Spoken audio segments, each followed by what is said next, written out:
வணக்கம். இந்த காணொளி படிக்கும் மாணவர்கள் முதல் அனைத்து போட்டித் தேர்வுகளுக்கும் தயாராகி கொண்டிருக்கும் அனைவர்களுக்கும் பயனுள்ளதாக இருக்கும். 6ஆம் வகுப்பு முதல் பருவம் தமிழ் எழுத்துக்களின் வகையும் தொகையும். இலக்கணம். தமிழ் எழுத்துக்களின் வகையும் தொகையும். இலக்கணம் என்றால் என்ன? மொழியை எவ்வாறு பேசவும் எழுதவும் வேண்டும் என்பதை வரையறை செய்வதுதான் இலக்கணம். இலக்கணம் என்றால் என்ன? மொழியை எவ்வாறு பேசவும் எழுதவும் வேண்டும் என்பதை வரையறை செய்வதுதான் இலக்கணம். தமிழ் மொழியின் இலக்கண வகைகள் எத்தனை? 5. தமிழ் மொழியின் இலக்கண வகைகள் 5. அவை யாவை? எழுத்திலக்கணம், சொல்லிலக்கணம், பொருள் இலக்கணம், யாப்பிலக்கணம், அணி இலக்கணம். எழுத்து என்றால் என்ன? ஒலி வடிவமாக எழுப்பப்படுவதும் வரி வடிவமாக எழுதப்படுவதும் எழுத்து எனப்படுகிறது. எழுத்து என்றால் என்ன? ஒலி வடிவமாக எழுப்பப்படுவதும் வரி வடிவமாக எழுதப்படுவதும் எழுத்து எனப்படுகிறது. உயிரெழுத்துக்கள். உயிருக்கு முதன்மையானது காற்று. இயல்பாக காற்று வெளிப்படும் போது உயிரெழுத்துக்கள் பிறக்கின்றன. வாயை திறத்தல், உதடுகளை விரித்தல், உதடுகளை குவித்தல் ஆகிய எளிய செயல்பாடுகளால் ஆ முதல் அவ்வரை உள்ள 12 உயிரெழுத்துக்களும் பிறக்கின்றன. உயிரெழுத்துக்கள் எத்தனை? 12. அவை யாவை? அ, ஆ, இ, ஈ, உ, ஏ, ஐ, ஓ, ஔ. உயிர்க்குறில் எழுத்துக்கள் எத்தனை? அ, இ, உ, ஏ, ஓ. 5. உயிர்க்குறில் எழுத்துக்கள் எத்தனை? 5. அவை யாவை? அ, இ, உ, ஏ, ஓ. உயிர் நெடில் எழுத்துக்கள் எத்தனை? 7. அவை யாவை? ஆ, இ, உ, ஏ, ஐ, ஓ, ஔ.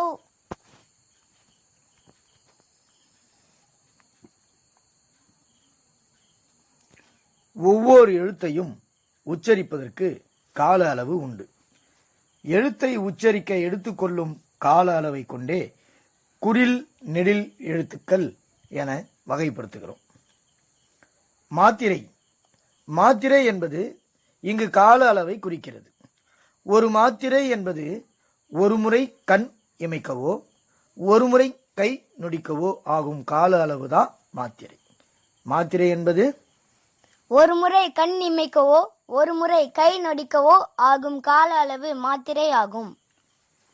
குறில் எழுத்தை ஒலிக்கும் கால அளவு 1 மாத்திரை. நெடில் எழுத்தை ஒலிக்கும் கால அளவு 2 மாத்திரை. மெய் எழுத்துக்கள். மெய் என்பது உடம்பு என பொருள்படும். மெய் எழுத்துக்களை ஒலிக்க உடல் இயக்கத்தின் பங்கு இன்றியமையாதது. மெய் எழுத்துக்கள் எத்தனை? 18. அவை யாவை? இக்கு, இங்கு, இச்சு, இஞ்சி, இட்டு, இன்னு, இத்து, இந்து, இப்பு, இம்மு, ஈறு, இல்லு, இவ்வு, இழு, இல்லு, இரு, இன்னு. வல்லின எழுத்துக்கள் யாவை? இக்கு, இச்சு, இட்டு, இத்து, இப்பு, இரு. மெல்லின எழுத்துக்கள்? இங்கு, இன்னு, இஞ்சி, இன்னு, இந்து, இம்மு, இன்னு. இடையினம் எழுத்துக்கள்? ஈறு, இல்லு, எவ்வு, இழு, இல்லு. மெய் எழுத்துக்கள் ஒலிக்கும் கால அளவு அரை மாத்திரை. உயிர்மை.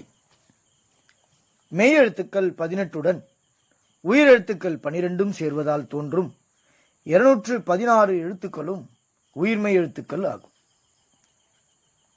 மெய்யுடன் உயிர்க்குறில் சேர்ந்தால் உயிர்மெய் குறில் தோன்றுகிறது. மெய்யுடன் உயிர் நெடில் சேர்ந்தால் உயிர்மெய் நெடில் தோன்றுகிறது. ஆகவே உயிர்மெய் எழுத்துக்களையும் உயிர்மெய் குறில் உயிர்மெய் நெடில் என 2 வகையாக பிரிக்கலாம். உயிர்மெய் எழுத்துக்களையும் எத்தனை வகையாக பிரிக்கலாம்? 2. அவை என்னென்ன? உயிர்மை குறில், உயிர்மை நெடில். ஆயுத எழுத்து. தமிழ் மொழியில் உயிர், மெய், உயிர்மெய் எழுத்துக்கள் தவிர தனி எழுத்து ஒன்றும் உள்ளது. அது ஆயுத எழுத்தாக்கும். ஆயுத எழுத்தை ஒலிக்க ஆகும் கால அளவு அரை மாத்திரை.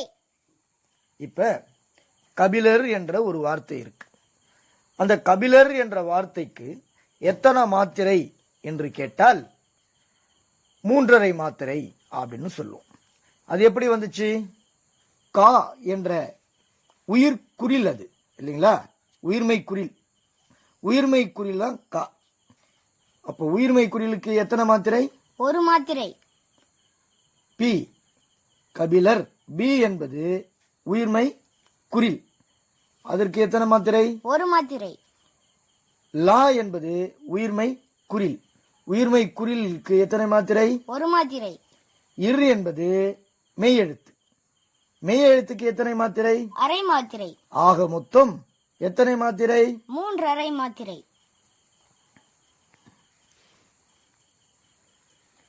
உயிரெழுத்தில் தொடங்கும் 2 மாத்திரை அளவுள்ள சொல் சொல்லுங்க. அது. 2 மாத்திரை அளவுள்ள ஓர் எழுத்து சொல் சொல்லுங்க. தீ. ஆயுத எழுத்து இடம்பெறும் 2.5 மாத்திரை அளவுள்ள சொல் சொல்லுங்க. அஃது.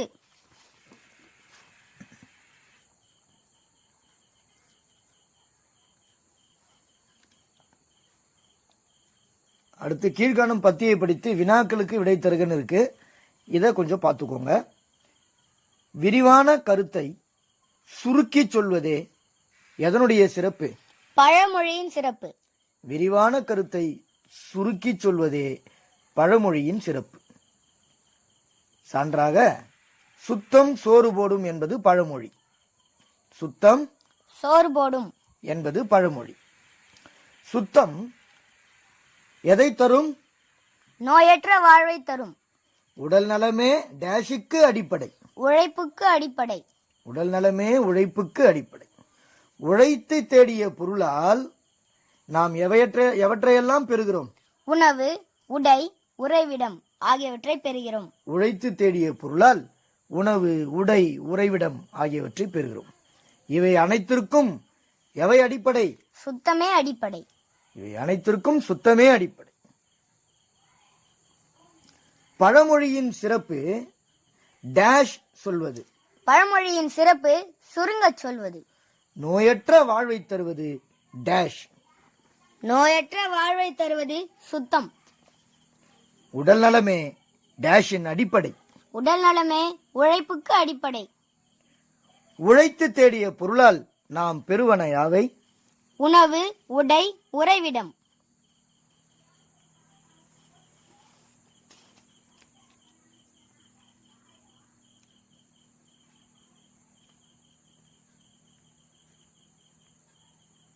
அடுத்து கலைச்சொல் அறிவோம். வலஞ்சுழி, கிளாக்வைஸ், இணையம், இன்டர்நெட், தேடுபொறி, சர்ச் இன்ஜின், முகநூல், ஃபேஸ்புக், புலனம், வாட்ஸ்அப், இடஞ்சுழி, ஆன்டி கிளாக்வைஸ், குரல் தேடல், வாய்ஸ் சர்ச், தொடுதிரை, டச் ஸ்கிரீன், செயலி, ஆப், மின்னஞ்சல். இமெயில். நன்றி. வணக்கம். நன்றி. வணக்கம். இந்த வீடியோ உங்களுக்கு ரொம்ப ஈஸியா புரிஞ்சிருக்கும். பார்த்துட்டு மறக்காம லைக் பண்ணுங்க, ஷேர் பண்ணுங்க.